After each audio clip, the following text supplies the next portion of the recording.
So let's talk about some wrestling. Obviously, we missed about 5 months of things. We're not going to go over 5 months of things today. We will pick up on some old headlines, but mainly the stuff that we are talking about this week is of recent things. This is one of those older ones. SummerSlam was announced for 2025 at MetLife Stadium on August 2nd and August 3rd, making it the first ever two-night SummerSlam. This is also announced after they announced another one happening in 2026, which I believe is in Minnesota or something. But this one is the one that's coming up. They did a whole commercial with Cardi B and Bianca Belair, and it was pretty cool to see. And MetLife is obviously a big place up in New York, New Jersey. Hambone, what do you think of a two-night SummerSlam? I'm down for it. I feel like SummerSlam's pretty much the only other event that WWE could really do this with. Nobody really cares about Survivor Series anymore. It's not what it was. When we were kids, the format has changed a lot. I guess you could possibly do the Rumble, do the Women's Rumble one night, Men's Rumble another, but yeah, you could do that. Yeah. I definitely would have. I jokingly brought it up to my friend about going because just like WrestleMania, this is only a 4-hour drive from us. True. But, Then I saw those WrestleMania prices, and I went, "Oh man, yeah, okay." That's something I really wish I brought up. Fucking obnoxious. It's like we're looking at $1,000 for nosebleeds, right? Nosebleeds. Yeah, dude, you can kiss my whole ass. Yeah, it's like, bro, we get it.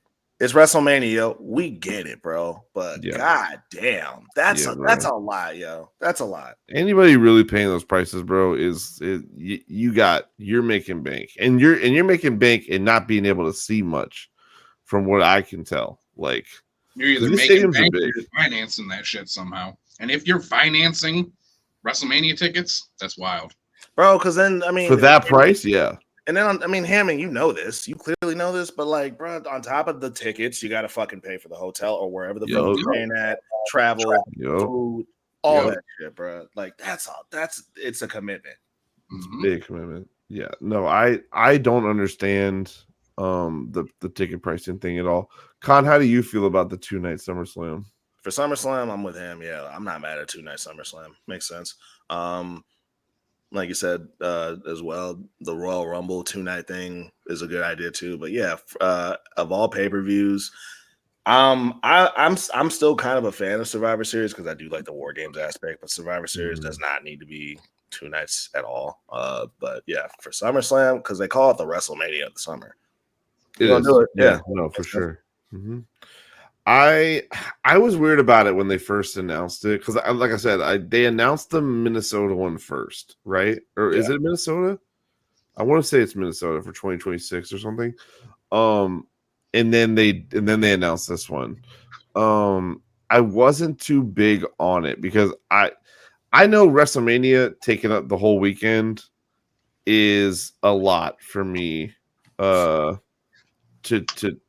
To handle because it's your entire weekend. It's 10 hours of your life that and obviously I'm a huge wrestling fan. Yeah. So I mean it's fun, but it's also like I gotta do it Saturday night and then I gotta do it Sunday night. So it's like and also like trying to go out or trying to do anything. Forget about it. During that weekend is a hassle. Forget about Sheila, you can definitely just go do whatever you would like to do. Sheila's texting me on the side like, I'm going to go cook. And I'm like, cook.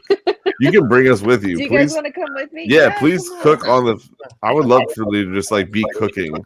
I feel like that just adds like those TikTok videos where like it's something on the top and then something on the bottom? Yeah. Whoever doesn't really want to fully pay attention to us can just watch Sheila cook. That's fine with me. I don't care how it works. Yeah, I felt weird about the 2-night SummerSlam only because like I just knew that the full 2-night WrestleMania has been such a big commitment the last couple of years that trying to do a full weekend of SummerSlam just felt like a lot, and it also felt like it was like it was going to be starting a trend. Like you guys were saying, Royal Rumble and Survivor Series and stuff like that. Like it looks like it might be heading that way, and I kind of hope it doesn't because I don't need these big four to be really the big four. Like I don't need it to like be you said, with like those 2-night shows. Like if you plan on watching the whole thing, like wherever you at, you can't go. Little funny story, just because it just reminds me of that. But when I came back in town for WrestleMania, we were staying at a friend. Well, we don't hang out with them no more. But we were staying at a friend's house, and we were watching. You were there, Nick, but we were watching WrestleMania, and the friend's house that we were at, their friend had, I think it was like a husband or a boyfriend that was just really fucking problematic, and they wanted to hang out, and they were like, well, he's going to show up and he's going to start fucking problems because the girls are planning on going out. And we all the guys knew about this guy, and we all had our own little personal issues with him, and we were like, every time this guy shows up, bro, he fucks it up for everybody, right? And I'm talking to my boy who's like, man, he's going to show up, and I'm going to have to be the one to talk to him. And he's like, I don't do well with confrontation. And I was like, bro, I got it. I'll talk to him. Right. So I go outside. He shows up. I go outside because I was like, because Sheila's going out with the girls, and I'm like, if he shows up and starts shit, I now have to get up. As I'm trying to watch WrestleMania and leave to go handle that. No. And remember, this is Cody versus Roman. And remember how we were all like, we need to see that shit. I was like, if I have to fucking get up for any reason and leave this house, it's going to be some shit. So I remember I stood out. I came outside because this goes with the whole thing. 2-night event. You can't leave. Nope. I walked outside, man. I remember I told this dude, I was like, look, bro. And super casual tone. I was like, hey, bro, look. My girl's going to be amongst all the girls that are going to be out and about, along with your wife, girlfriend, what have you. She's going to be hanging out with her. You are known to start shit. Do not be the reason why I have to get up and leave this house. And I told him, I was like, there's a fucking wrestling pay-per-view event. I've been waiting for this shit all year. If you are the reason why I have to leave this house, it is going to be a real physical problem. And I made that very clear to him. Didn't hear a peep out of him for the whole night. Boy, it was a good night. Listen, and why did you do that, Con? You did that because wrestling. Nothing. Yep. Should I say it? Should I finish? You should say it. Say it. I think you should. Comes first. Yes, it does. You heard the man. Yeah, dude. If anyone were to interrupt a WrestleMania either night and now a SummerSlam either night, you are dead to me. I don't care what the reason was. I do not care what the reason was. You know what? Schedule your fucking life better so that way it doesn't fall on WrestleMania and SummerSlam, whatever your fucking big emergency was. Fucking worse. Listen. Figure your shit out. Yeah. Dead ass. Dead ass, bro. Dead ass. If you leave me fuck alone. Here's the thing. You know I watch. You know this is my shit, right? And you may not know the schedule. But if you contact me on the day of this event, I'm going to let you know this is going on. I cannot be bothered. Yeah. I'm going to let you know, bro. I'm not going anywhere. Yeah. I'm not going anywhere. Cody versus Roman the second time, and they talk crazy to me online saying that Roman was going to smoke Cody's boots 2 nights in a row. Oh, no. Do not make me leave this house, bro. Yeah. Don't do it. Last year was the last time I'm physically leaving my house. I will be sitting on my couch. Unless for some reason we schedule to come down to Florida to hang out with Con. Yeah. I'm sitting on my couch. I am not leaving. I don't care what is happening. The last 2 years on WrestleMania. Also, if it's one of those like once in a lifetime, like never going to happen again type shits. WrestleMania 40 was one, but But if it's like one of those things where it's like, I don't know, bro, like fucking Rock versus Cena 4, you know what I mean? Yeah, right. And then it's in Orlando. It's like, we gotta go. You know what I mean? Yeah, right. No, I will be sitting on my seat on my couch. Oh, facts. No one will be talking to me. If I have to, I'll turn my phone off. Like, I'm doing all that shit, bro, because I'm over people robbing me of my WrestleMania weekend and robbing me of my pay-per-view weekend in general, dude. Anybody any more to say about night two nights of SummerSlam or anything about that? I ain't got a problem with it. Yep. Samantha Irvin, the megastar announcer of WWE at this point, has announced that she is done with WWE. This comes right after the fact that her fiance, husband, boyfriend Ricochet had just left WWE and went and just debuted at AEW. She has definitely come out and said that she was never a fan of announcing, which I do have the screenshots of her saying something. Obviously, this fucking dude maggot is a fucking inbred piece of shit. Saying that look at that other username that she's responding to though. Oh, I can't say that one, but can't say that one. But I didn't even see that. A lot of people blamed the fact that she left WWE on Ricochet, when I really don't ever think he had anything to do with it, especially after all the news that's come out recently. Like these screenshots literally came out today. I don't think Ricochet ever had anything to do with it. I did think, however, that if she was a fan of announcing, that she probably would go to AEW at some point. Not like next week or anything, but maybe at some point. But if she's not a fan of announcing, then let the girl do whatever the hell she wants. I don't care how big she was. Con, I'll start with you. What your reaction to this news here? Her leaving wasn't shocking to me at all. I know a lot of people were really shocked, but it wasn't shocking to me. Her reasoning though did shock me, because I mean, she's so fucking good at it, bro. Yeah. Let me ask y'all: is it an exaggeration to say that Samantha Irvin is one of the GOATs when it comes to announcing? No, I'm not bugging. Okay, cool. No, you're not bugging at all. I think she's proven in the last, I want to say 2 years or 3, like however long she's been, she became a megastar and like really popular within the last like couple of years. But ever since she's been there, she's held it all the way the fuck down, and she's been so good at it.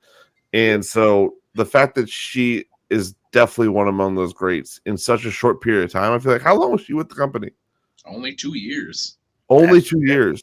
It feels like probably 3 or 4. So the fact that it's only been 2 is really surprising to me. Bro, she bought it. I'd go so far as to say that Samantha is number 2, only behind Howard Finkel. I'd go that far. Yeah, bro. She's in the top 2, top 3 conversation, in my opinion, bro. Like, and I've said that before, and y'all know how the internet is, but it's just like, bro, like her. I keep bringing up, this past WrestleMania, but that alone, a lot of people had a problem with her crying when she was not when Cody won. I thought that added to it. I agree. For someone who doesn't like announcing, she sure brought the emotion to it. You know what I mean? I think she's a really good actor, and I think she's a highly professional person. I think she understood what she was there to do. I just don't think she was a fan of doing it all the way, which is fine. But as long as you're good at it, it doesn't matter. She bodied it, bro. She bodied it. Yeah, and I mean, it's Samantha did not make it a secret that she was a wrestling fan. So it's not that she didn't enjoy wrestling. She just didn't want to be an announcer. I mean, if you bring that back up, Nick, the other slide.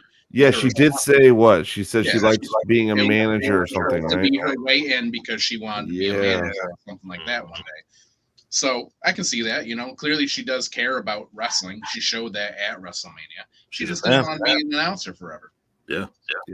And I can see that happening. Okay, you're not going to go to AEW and be an announcer. Okay, go to AEW and be your man's manager then. You get what you want. We don't have to listen to Ricochet talk anymore. Also, I do think that if she does go to another wrestling promotion, I think they're gonna want that out of her. I just know how corporations are, and they want you to do the thing, right? They want you to, like, you do the thing, so do the thing, right? Like, if you dance, we want you to dance. If you wrestle, we want you to wrestle.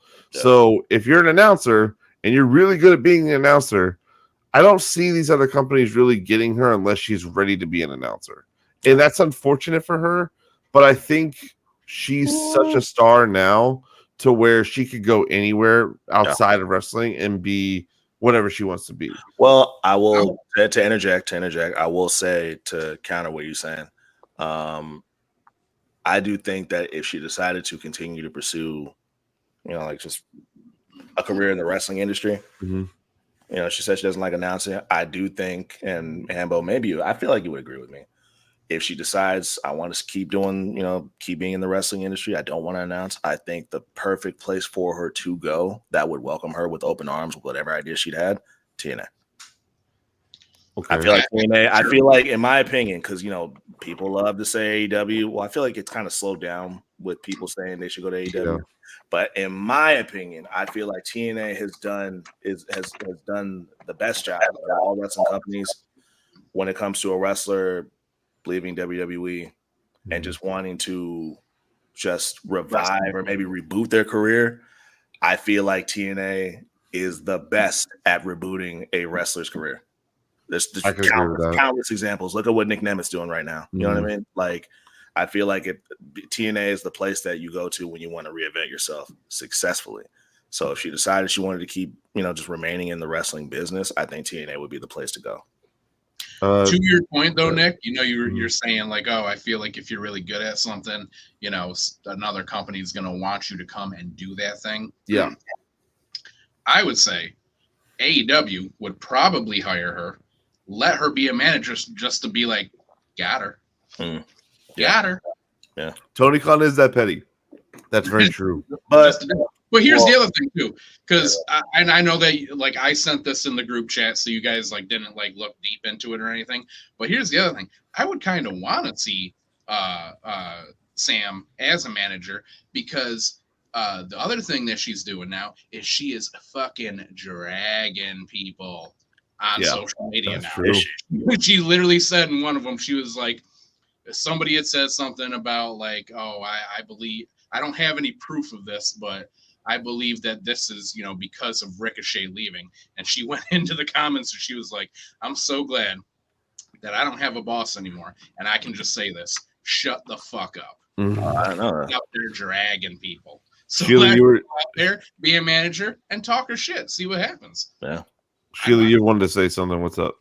Yeah, I'm really curious because I'm in a couple of different group chats, right? Like I'm in your guys' group chat about wrestling whenever big things happen, and then I'm in our wrestling group chat, which is just a clusterfuck of just opinion after opinion. The Bruv line, shout out to the Bruv line.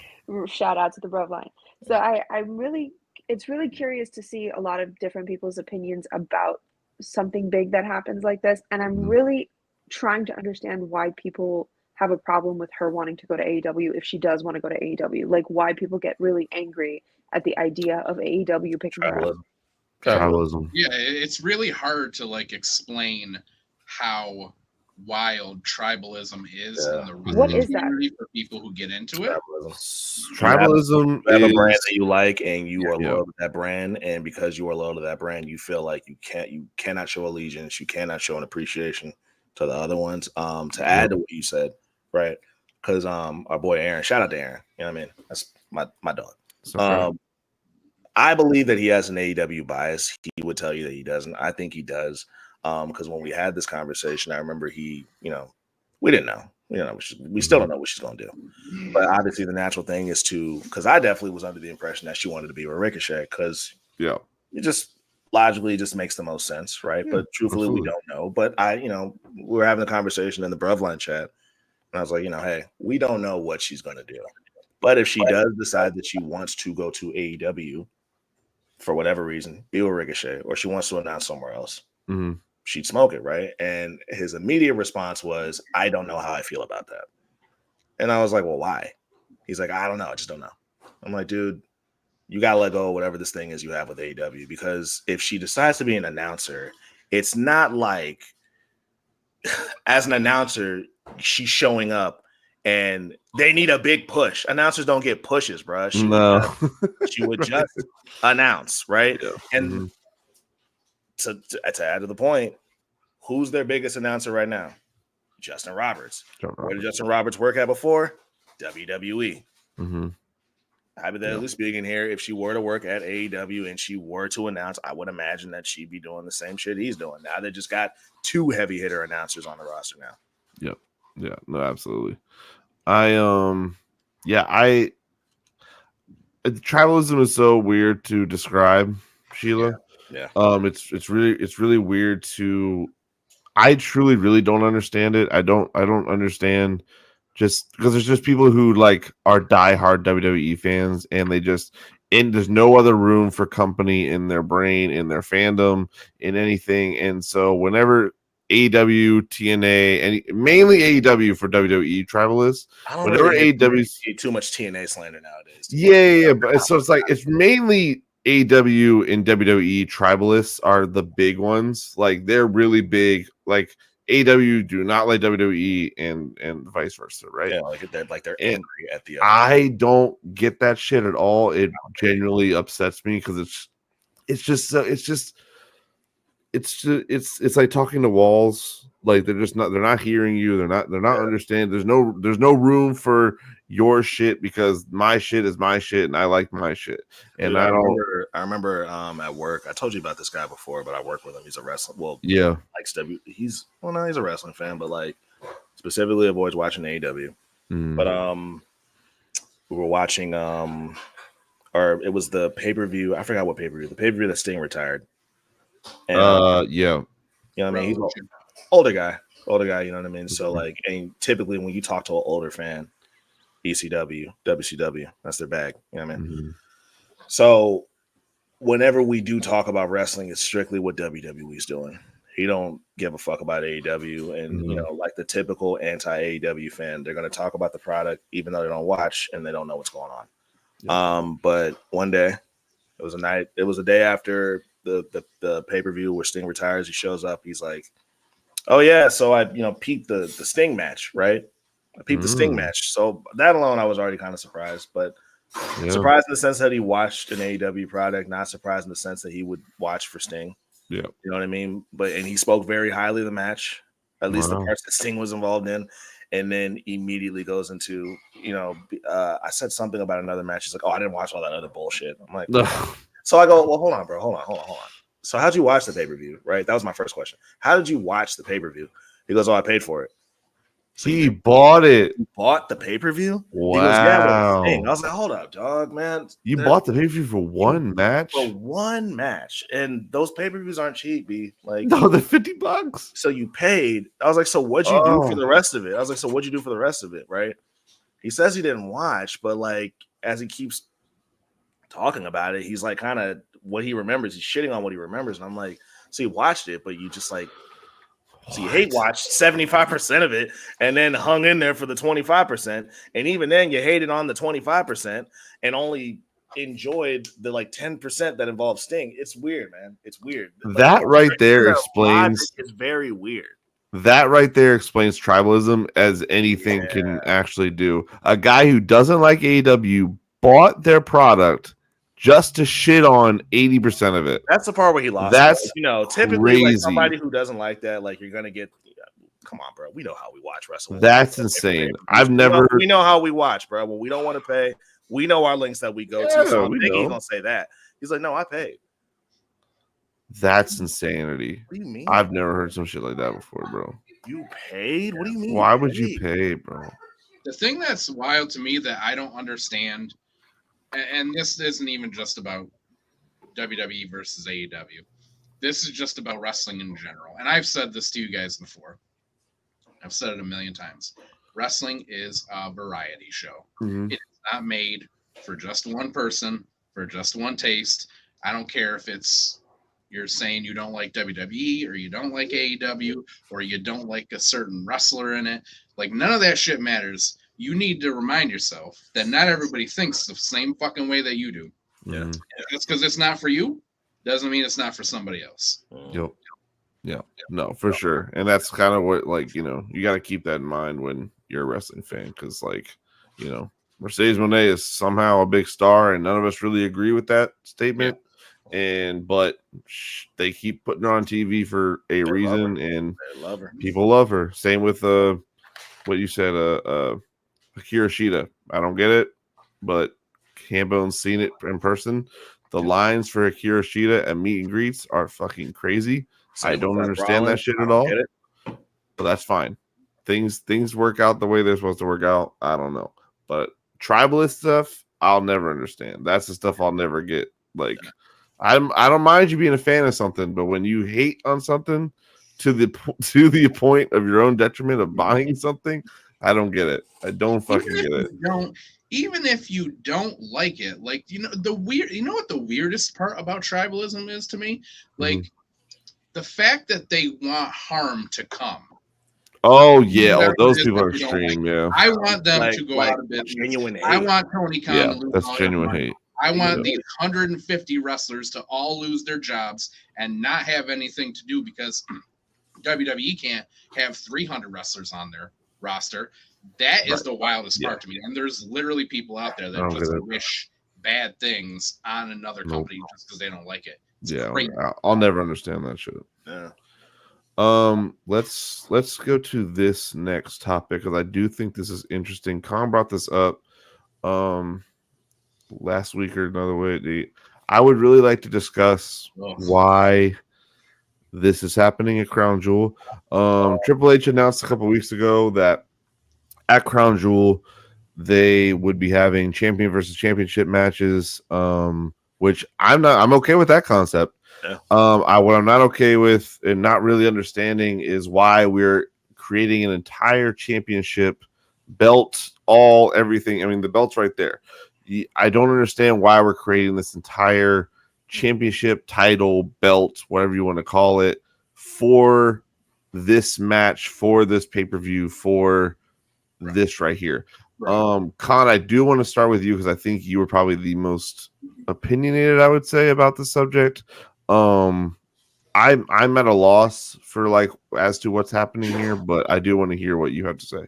I mean, I'm pretty sure we've had dozens of conversations about Crown Jewel. To me, I know y'all don't watch anime, but there's a term that anime fans that's in anime. I don't know if it's in wrestling, but it's definitely in anime. It's called canon, non-canon. Canon means that it is canon's in anything really, any form of entertainment. The only time I've ever heard it was in the anime though. Yeah. But canon, if you don't know, means that it is a part of the main story. You know what I mean? The best example I can think of is, if you grew up watching Dragon Ball Z has a bunch of fucking movies. They have a ton of fucking movies, but they're non-canon, which means that they are not a part of the main storyline of the TV show. So whatever's going on in the TV show, if in the movie, technically the movie never existed. You know what I mean? It's just some one-off type shit. Star Wars does the same thing where the movies and the some of the animated shows are canon, but there's a bunch of books and a bunch of different other stories that are they're called legends. And those are non-canon, but they're legends. And, so you get it. It's the same thing. Yep. So you get it. So but that's essentially what Crown Jewel has always been to me.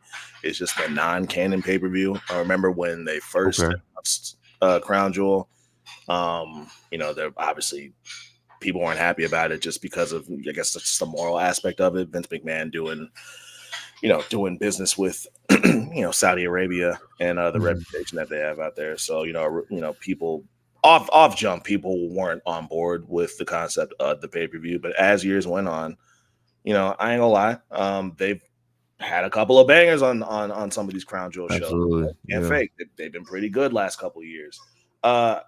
So I think that as a whole, we've all kind of eased up on how we feel about it. But then, they did the what was that? The world, what they call it? The world's greatest Royal Rumble? Was that what they called it? Greatest Royal Rumble, yeah. And that, and then this right here. Yeah. To me, Crown Jewel is just a non-canon pay-per-view or PLE. It's just non-canon. I feel like a lot of the shit that happens on there technically doesn't really count.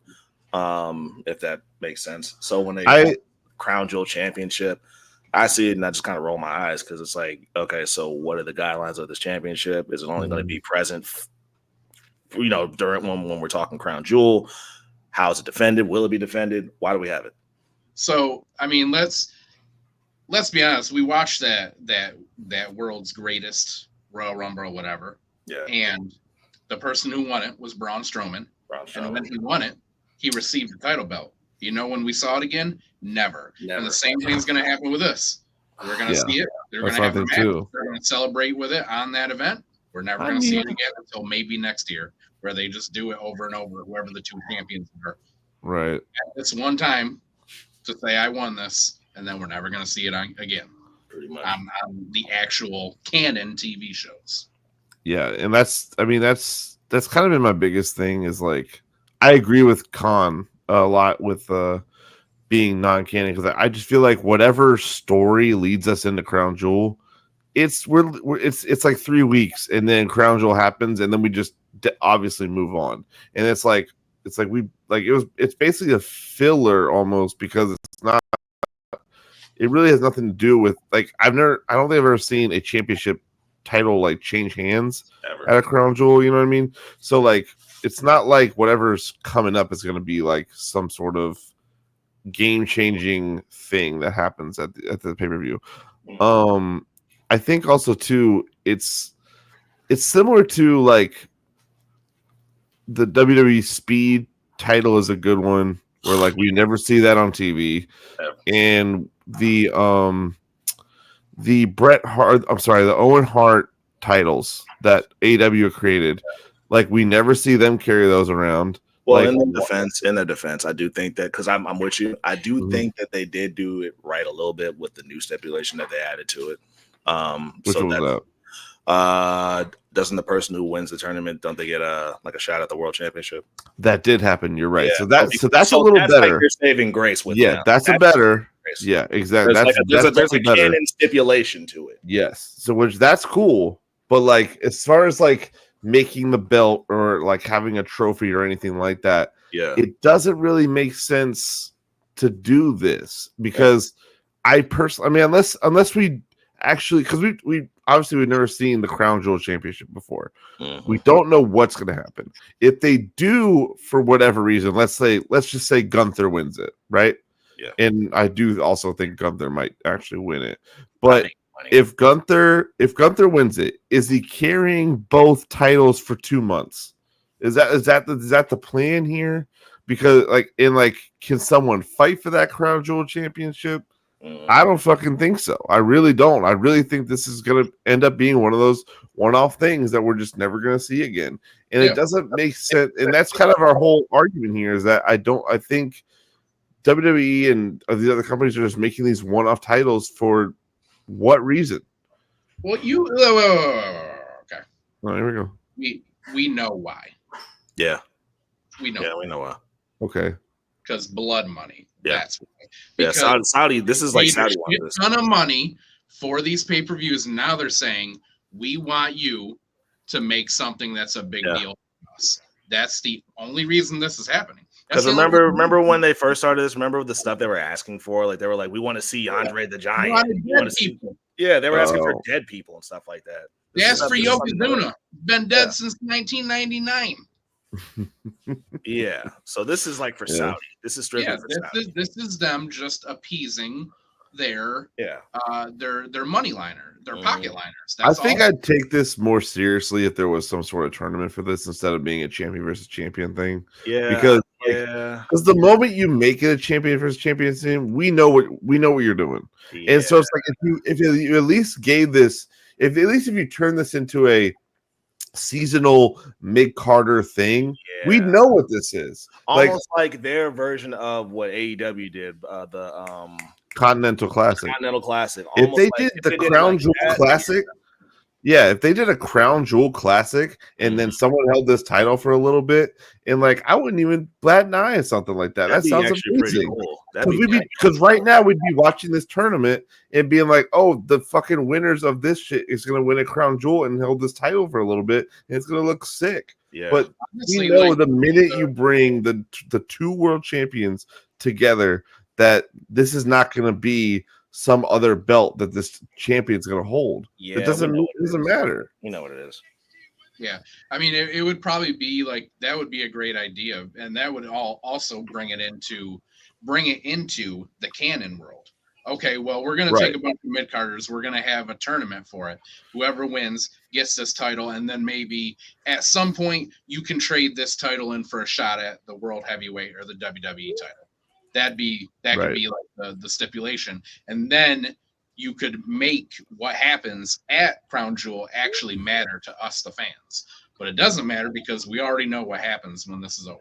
This title's going to go away. We ain't going to see it again until maybe next year when they do this again. And it means nothing outside of WWE got some money for it. Yeah.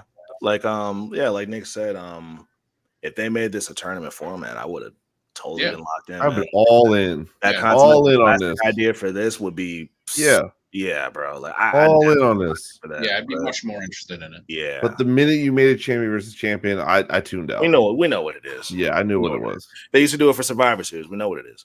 Yeah.